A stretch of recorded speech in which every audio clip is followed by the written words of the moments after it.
What's happening YouTube, PokePhD here. Today, a bit of a longer one from me. I just wanted to talk about and maybe update as to what's going on, what I've been seeing recently and what we can expect, I guess, maybe over the coming months, and just generally give some insight into what I have, like my store, for example, and how that's been going recently. Obviously, we've just had Black Friday, that Black Friday week. We've got Cyber Monday, all of these kind of things at the moment.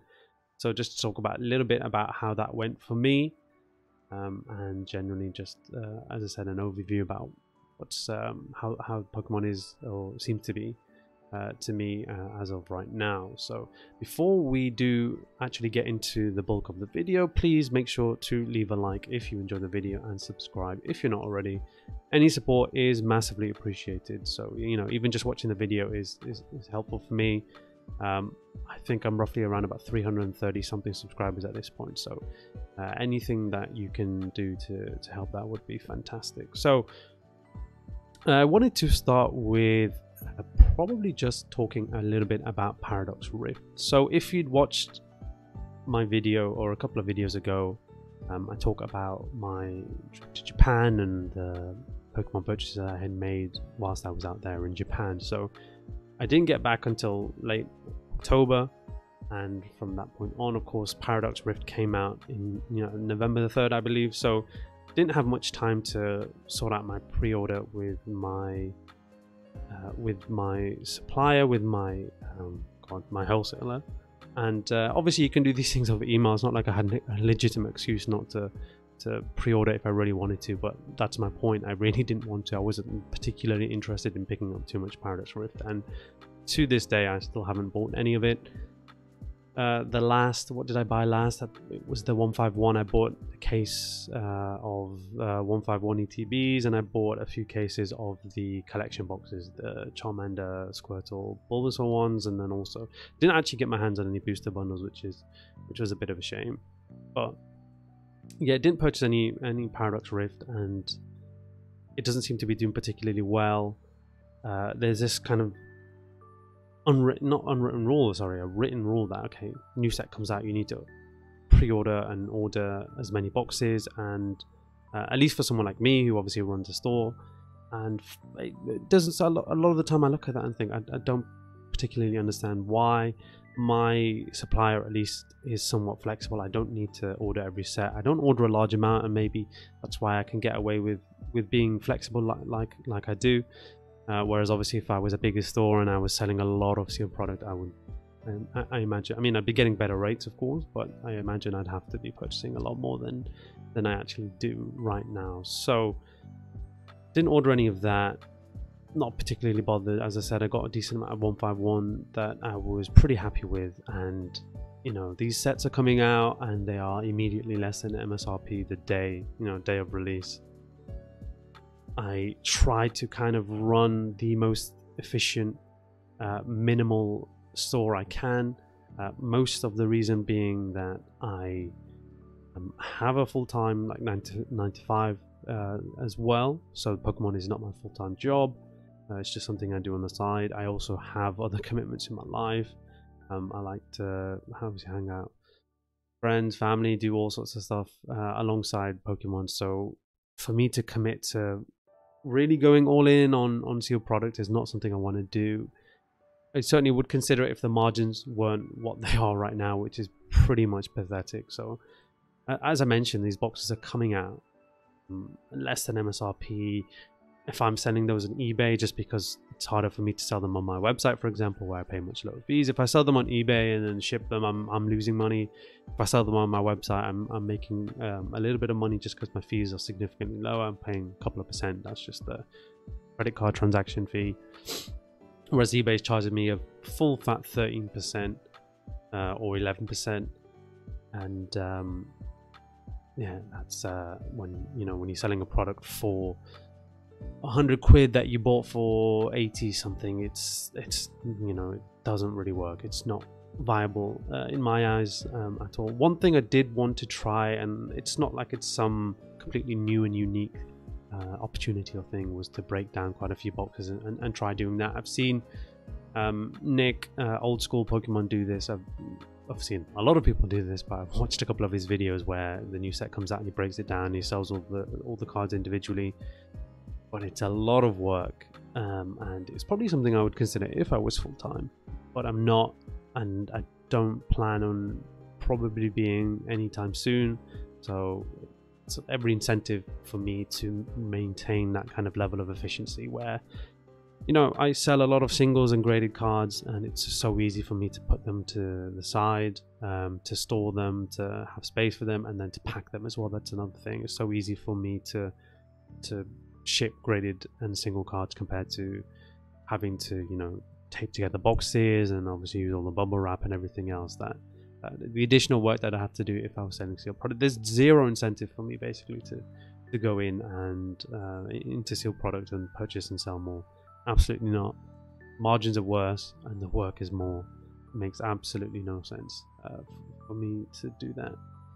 So when I do buy sealed product right now, I'm buying it for myself, just to keep a hold of.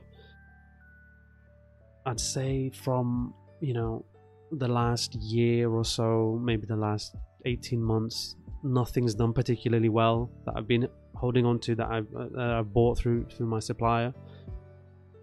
Lost Origin seemed to pick up a little bit, and then there seemed to be another reprint, so that just came back to reality, right? I think it went up to about £140 at some point, and I was like, oh, maybe if I can sell them on Instagram or on my website and not have to pay £15-20 worth of fees, it might be worth me doing that. But I just didn't bother. Still kept them to one side. Silver Tempest, not really done anything. I'm already all out of Crown Zenith, but even then it's not doing anything exceptional. I've got some Brilliant Stars that I'm sat on, which is okay, but I like the set anyway, so I'm definitely going to be keeping that. And then we've got obviously Scarlet and Violet base, again not too bad, but pretty much anything Scarlet and Violet at this point. There's just, all these sets are so heavily printed, quality is through the floor. There's no real incentive there for me to want to go any deeper with this new product. As I said, a few boosters, or a case, or a couple of cases of each set, depending on how much I like the set when I see it, is what I normally deal with, and I guess some margins and money, because at the end of the day I can go out and buy a case of whatever set, but that's just less money for me to pick up collections and pick up singles and pick up graded cards, which I can then maybe flip. Basically if I flip those, that puts me, much more liquid than I would be if I'm just sitting on sets of sealed product. And I guess, as I said, I put myself in a position where I can be ultimately very flexible about what I purchase, and I want to make my life as easy as possible, as I said, just because I have many other commitments that as much as I enjoy Pokemon, my day job is a lot more important. What I'm doing 9 to 5, obviously it certainly pays better as well, a lot better, but I enjoy Pokemon, which is the main reason I'm doing it. That's why I post on YouTube, that's why I run the store as I do, that's why I do most of it. I do actually very much enjoy it, and doing that kind of stuff. But yeah, that's, as I said, Paradox Rift obviously came out on the 3rd of November. It was actually pretty funny. A friend of mine, and at this point I still haven't actually opened any product. I might pick up some collection boxes and open them on the channel, just to for the sake of it. But a friend of mine actually just randomly sent me a picture of I think it was the secret rare Roaring Moon EX, the gold one, the Future Salamence, and he was like, hey, I just randomly bought a pack, what the hell is this? And I was like, okay, so you bought one pack and you packed the secret rare. He really hasn't suffered like we normally have to when we're opening sealed products. So I said to him he was a very lucky boy, and then I think he went out and bought a couple more packs and got absolutely nothing. So you try to maybe teach people some wisdom, teach them some lessons, and they don't necessarily listen. But all the same, no. I always say, just if you've got the money, you can afford it. It's the experience of opening it, I think, certainly has some value beyond the value of the card. So obviously only kind of tongue-in-cheek there. But I wanted to actually go in and actually take a look at Paradox Rift, just because, as I said, don't think the set is particularly well. I don't think the set is particularly bad. It's just nothing has happened. So I know it's been a couple of weeks and you've probably seen them all already, but just to kind of get an idea of what is within the set, so I'm going to quickly get this up. I think it's probably a little too small, so what I'm going to do, let's see this. As I said, I'm not going to spend too much time going through this, just because there's plenty more to talk about, but there's quite a decent number of these illustration rares that I think are pretty cool. I like the Magmi and the Magby. I like the Dotlet 2, the Mantiger again, that's awesome. You've got the Plusle and the Minun. Those are always cool. I like the Blitzel 2. You've obviously got the Gimmighoul evolving into the Gholdengo. The Groudon is mad cool. Yveltal is interesting too. Obviously got the Slitherwing. What else do we have here that we like? Aegislash is nice. The Loudred's pretty nice. The Steelix is probably my favorite of these illustration rares. I think that Steelix is awesome. Got the Iron Jugulis here. It might have the absolute worst name in Pokemon, but that's not the worst card. You can see, maybe if I yeah, that might make things a little bit easier to see. Yeah, so a lot of decent cards in here, but we've seen a lot of decent cards like these in the last few sets since Scarlet and Violet came out. The illustration rares have been awesome, and they're great collectibles. I think they're absolutely fantastic. They sell very well. People love collecting them. They're not expensive, apart from the few, you know, the Tyranitar or the Raichu from Obsidian Flames, for example. But and pretty much everything from 151. But generally, they're pretty cheap. They look awesome. I much prefer them now with the grey border compared to the yellow borders that we've seen before. The reason why I wanted to maybe go into some more depth with this set, that's probably a bit much. That's just not very good. The reason why I actually wanted to go into a little bit more depth with Paradox Rift was just because I wanted to kind of highlight some of the.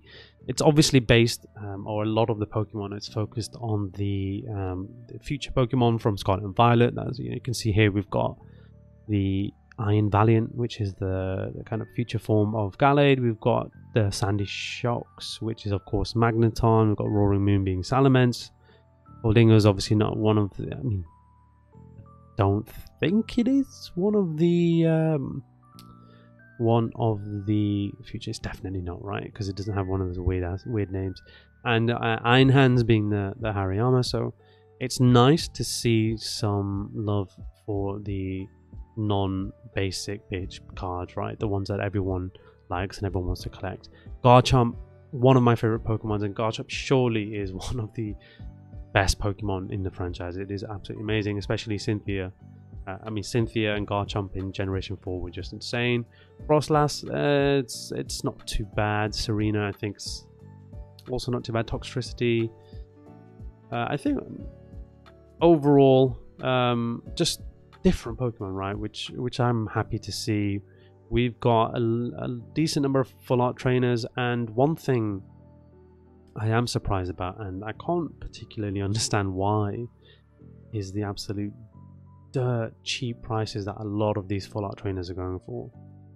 And I think probably the main, if I was to conject and just maybe guess as to why that's happening, is obviously full art trainers went insane the last 2 or 3 years, and this is probably just a retraction of that. This is just that coming back to normal, and then maybe contracting further just because it was absolutely ridiculous. Obviously the Japanese full art trainers, some was similar to English, but on steroids. I mean, if anything, it was the Japanese, and then the English kind of sucked the teeth, I guess, of. How did I say that? Of the English, of the Japanese kind of boom and explosion in full art trainers. I've got to think of better ways of saying these things. And but obviously that happened and then retracted. Even now, the Miriams and the Dendras that were booming in early Scarlet and Violet have come down massively. I think Dendra now is like 150 150 quid, whereas it was about 450, 500. Miriam came out, the kind of old special illustration rare was 500, 400, 500 quid, similar to the Dendron. Now it's again, it's like 150, 100 to 150 quid right now. So all of those cards have come a long way, and obviously the English trainers were never as popular as the Japanese ones, but I think that it's like one thing becomes popular, everyone forgets everything else, they drop everything else, they go and get that one thing, and then once that becomes popular, you want to find a new toy that you can purchase instead, right? And that seems to be the case for the full art trainers anyway, at least. That's probably my thinking about that. Like, for example, I think Parasol Lady is probably going to be the most popular card here. I think the Giovanni's Charisma from the last set seemed to be a pretty valuable card as well, but generally a lot of these will be like 3, 4, 5, 6 quid. They won't have much value at all. And you know, I'm not trying to make it all about the value, but when you are opening a $100 booster box and this is the full art, this, you know, the illustration rare, whatever you get in the set, and you go on eBay and you type in the code, you see that it's a £4 card. It's hard not to be disappointed, to be honest. So it's a shame. I think personally that's the case. These special illustration, obviously the Pokemon rares, are pretty nice. That Golisopod is insane. Iron Hands is alright. The Sandy Shocks again. Maybe I should. No, I kind of. Wait. There we go. Sorry about that. Let me try this again. The web page is doing weird things. When I zoom out, it reformats to make them larger, which is annoying. We've got the Altaria EX, which is cool. I think the Roaring Moon EX is something else I like. Goldango's cool. I think Goldango's just a cool Pokemon, so anything there. They've got the Sandy Shocks EX again as well. That Garchamp's a little bit disappointing. I think the other one is like, it's not too dissimilar to the regular illustration rare. Tapu Koko is not too much going on there. Looks like very like simple linear background we've got there. Then we've got the special illustration rare trainers, of course, as well. We've got the Parasol Lady. Again, that's going to be the most popular. Rika and Tulip. Like, they're awesome cards. But no, we're not going to see too much value there. And we've got the gold secret rare Garchomp, Iron Valiant, and Roaring Moon EXs, and then obviously we've got some of those trainers. It's a nice set. I don't dislike the set. And I think of the sets that have come out in Scarlet and Violet, at some point I'm going to do some kind of ranking like I like to do with a lot of these things. But it's certainly not, I mean, looking back now, I think Paldea Evolves a better set than everyone said. I think Scarlet and Violet base is better than some other, a lot, because base sets tend to be pretty crap, because Pokemon generally throughout an era get better as it goes along. But they started off really well, so I'm expecting a lot when it comes to the end of this era. But yeah, it's probably better than base, Scarlet and Violet base. It's probably on par with Paldea Evolved, although again, I think Paldea Evolved gets heavily underrated. Obsidian Flames is alright.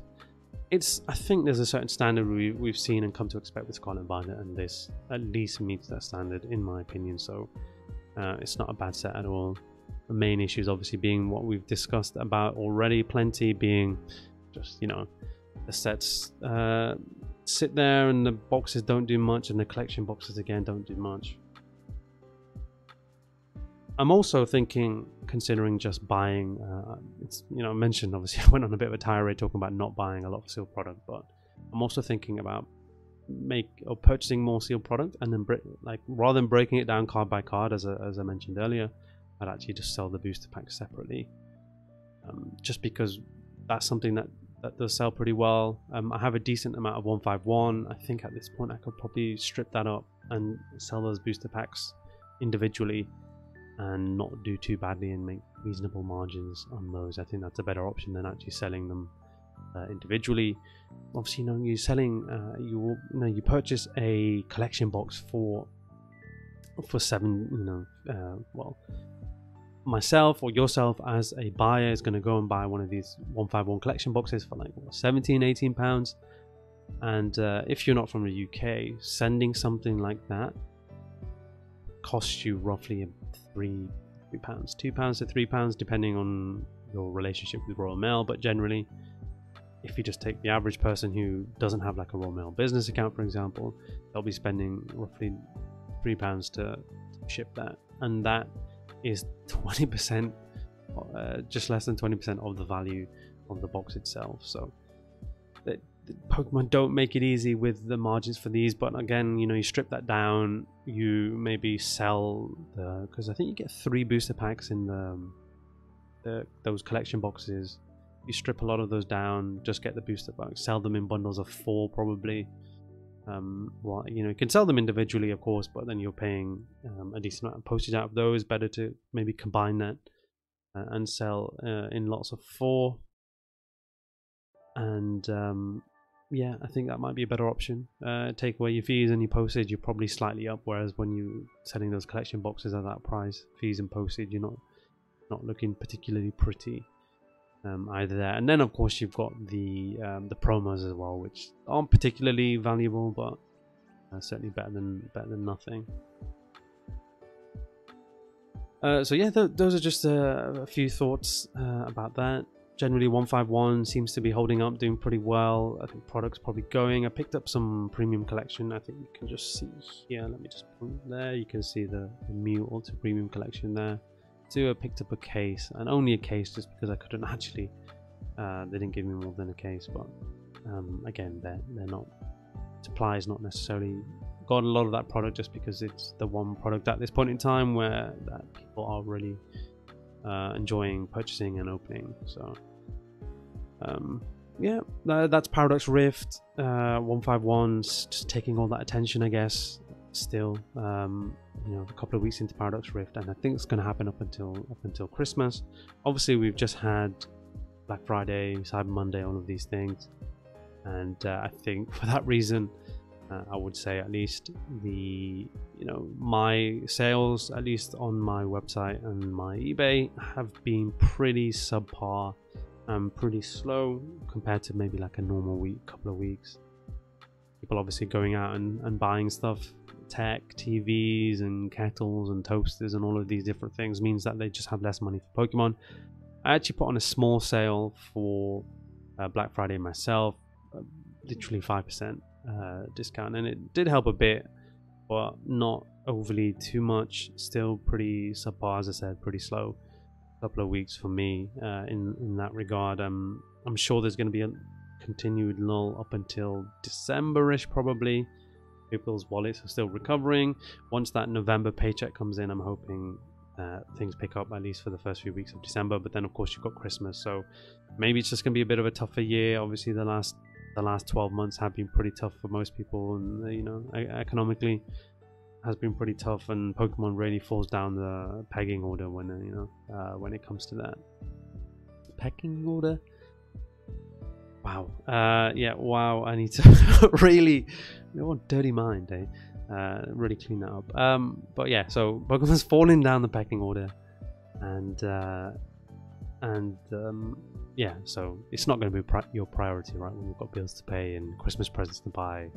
Christmas is usually slower. It's something that you notice every year. If you go on any eBay forums or any Reddit eBay pages and you type in, oh, slow Christmas, literally everyone every year is saying, look, things slow down, particularly after Christmas. Obviously, if you're in the business of selling presents and gifts and toys, that kind of thing, which Pokemon obviously fits to some extent, you'll do well up until Christmas. Christmas is a busy time for you.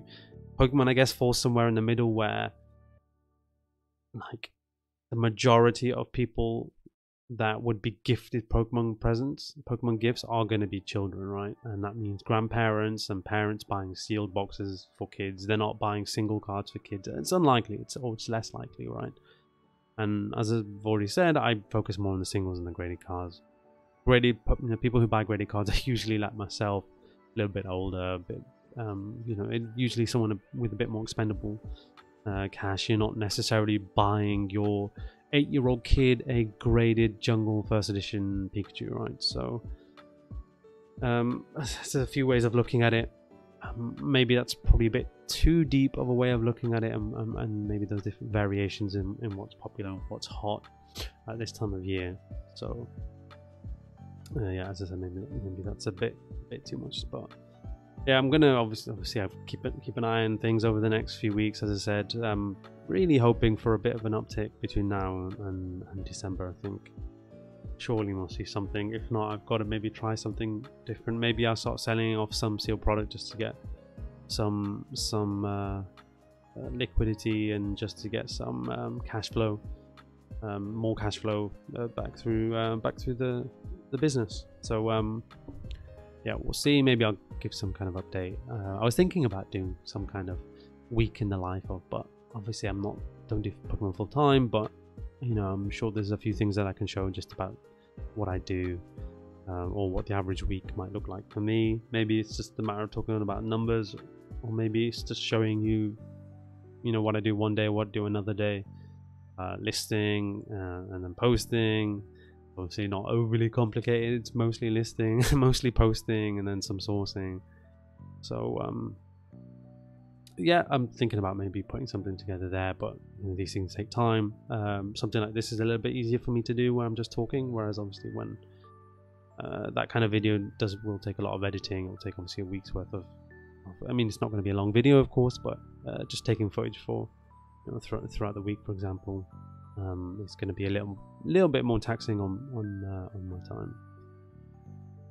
Okay, next topic I wanted to talk about was Paldean Fates. So it's set to come out in December. In January, it's called the Shiny Treasures EX, something like that, and then we're expecting Paldean Fates to be January next year. So we've not had 151 be released for too long, and then we're already, you know, we've had Paradox Rift, and we're getting a special set again in January.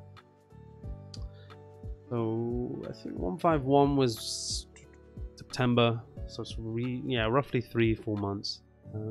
Let's say 4 months between 151 and Paldean Fates. At this point in time, as I said already, 151 is just still stealing the limelight from Paradox Rift and from any other set right now. It's the only product that seems to be just flying off the shelves and doing somewhat well in terms of margins. But we'll see what happens with Paldean Fates. So far, I'm not particularly thrilled with what I'm seeing. There's the obvious, shiny Charizard, because they can't make a shiny set without having a shiny Charizard, because no one's going to buy it otherwise, right? So there's the shiny Charizard, there's the shiny Mew, which is basically the same one as the 151 full art. It's the same artwork there, but of course it's the blue Mew.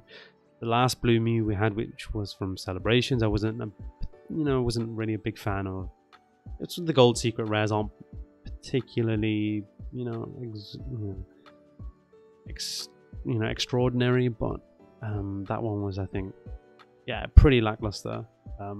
Given it is still quite an expensive single from Celebrations.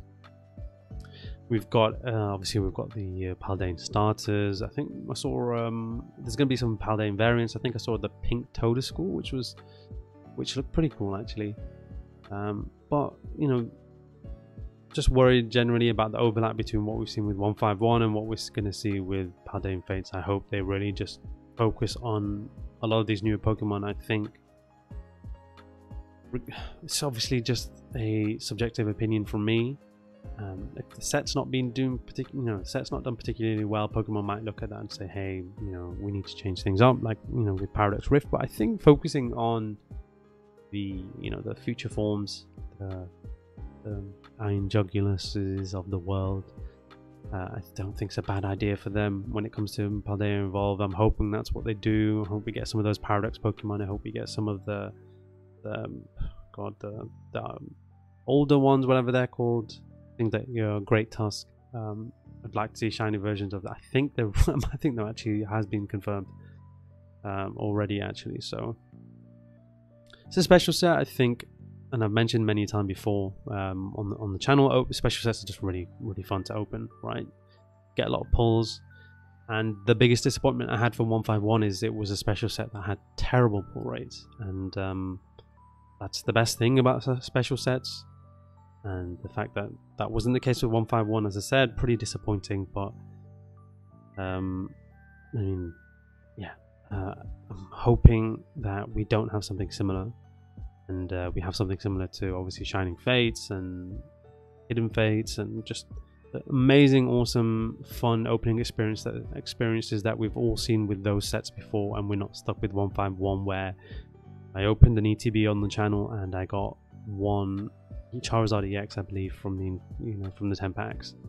So yeah, here's hoping they do juice up those pull rates a little bit more. It does obviously mean the singles are cheaper, and we've actually seen with 151 the full art, for example. I mean, it's been nearly 2 months, or it's been over 2 months since the set was released, and we've got some of those full arts that for the other Scarlet and Violet sets, a couple of quid, are still holding up their price. And I know obviously the more popular Pokemon, I'm talking about like the Alakazams and the Kangaskhans, Charizards, the Venusaurs and the Blastoses. They're the obvious ones that are gonna aren't necessarily gonna be cheap. But for example, I think Kangaskhan is still going for a decent amount, and just seems like that's the fact that people just aren't pulling anything good is causing that. It's pretty obvious. Of course, I don't really need to spell it out too much, but they've got to find a balance in there somewhere, right? Because you want to enjoy the experience of opening the product, but then you also want to pack something good. And for example, Shining Fates, when it first came out, was like crazy hype. The ETBs were selling for ridiculous amounts at the time, like double MSRP. And you haven't. I loved opening Shining Fates. I opened up a load. I think I opened up like £500 worth of product. I opened up so much Shining Fates. I managed to pre-order so much. It was actually hard to order, just because they were sold out everywhere. Pre-orders were sold out, but I ordered so much. I opened so much. I enjoyed every single pack I opened. By the end of it, though, I actually almost completed the set just from my own pack pulls. Which, if I was a big time YouTuber, store owner, whatever, that's something I would certainly love to do. Is just that whole thing about completing sets pack pulled. It would just be awesome stuff. I'm sure we've seen.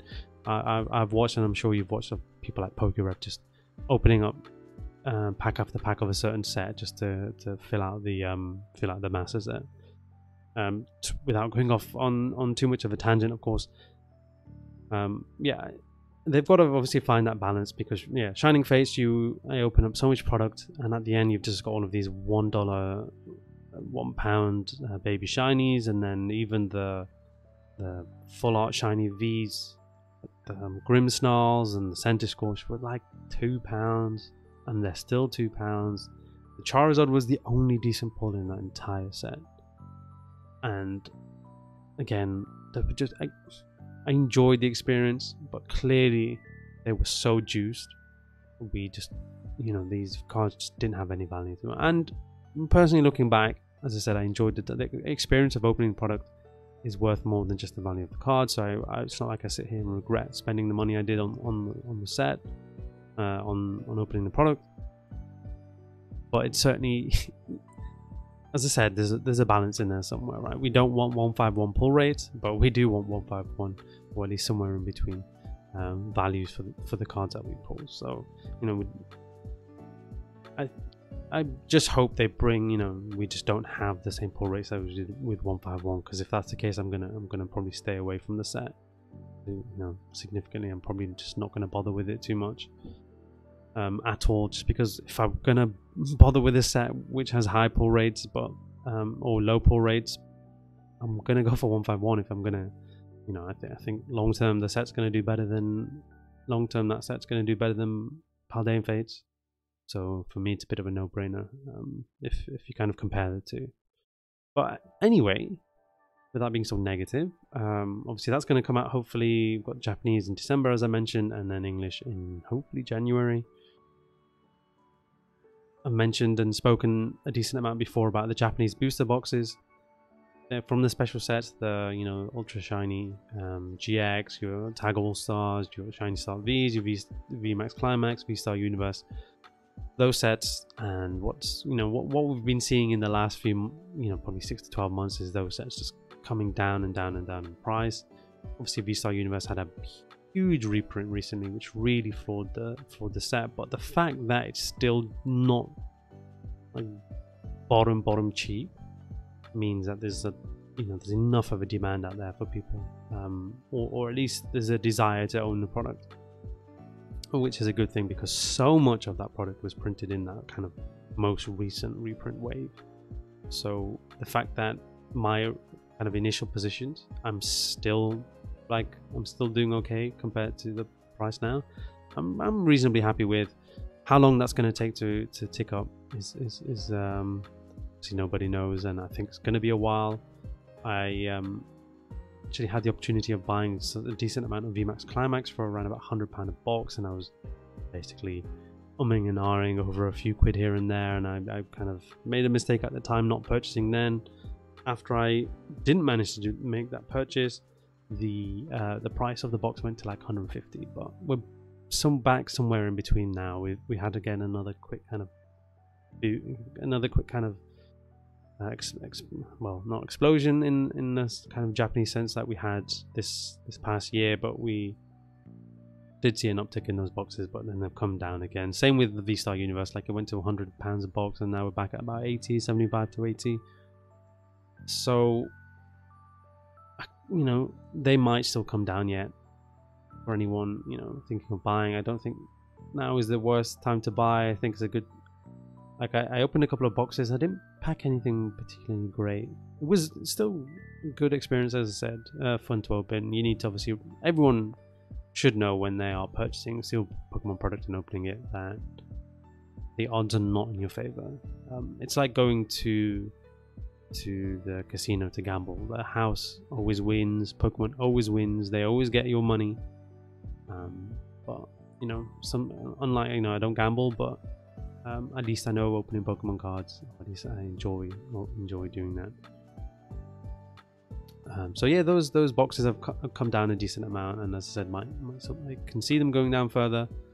But how much cheaper? I don't think it's going to be that much more. And I mentioned in previous video as well, talking about V-Star Universe, around about that $70 price. I was like, it's a good price, it's a good time to pick up.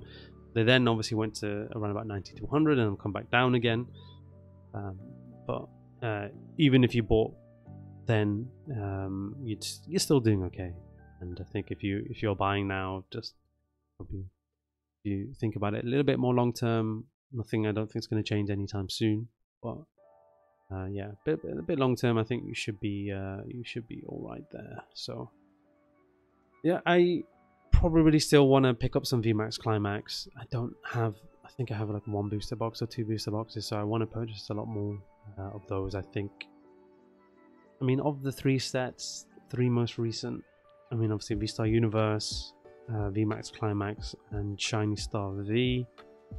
I think probably would say V-Star Universe is the best set amongst them, but there's so much more product to that. I don't recall there being that much VMAX Climax out there, or that there's ever been. Obviously, it was still pretty much at a time where Pokemon was reeling from the pandemic, so in terms of how much product there is out there, I think it's going to be a lot lower than what we've seen with V-Star Universe. So it might be one of those that's might be a better option than V-Star Universe if you're considering the two. But as I said, I'm hoping that I hold positions on both of those in the near future.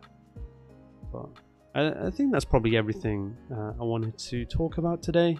I don't think I've missed anything. Yeah, other than just obviously waiting to see more of what's happening with the Japanese EX Shiny set, and hoping to see something good, some more leaks.